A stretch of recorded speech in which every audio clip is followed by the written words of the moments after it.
Alam niyo mga par, mga idol, sa buong buhay ko, ngayon na ako nakakita ng tilapiyang bulag. Kasi kanina, namimingwit kami ng mga katropa ko. Amis akong katropa, siya ang nakakuha ng tilapiyang bulag. So, dun ako naniwala na meron palang tilapiyang bulag. Para maniwala kayo mga par. Let's go, panoorin yung video ito. Oh! What? Ah! Laki ah. Yun oh.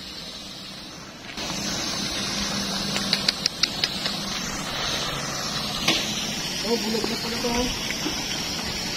Bulag?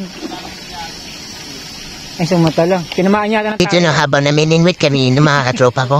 So, ito mga par, patuloy pa kami sa aming pamimingwit. Ayan, bulag talaga siya, oh.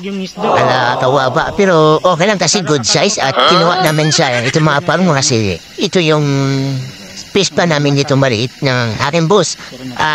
Siminto yan ang ilalim kaya marinis yung tilapia dito mga par. At yan mga tawanan din kasi ang kumukuha dito.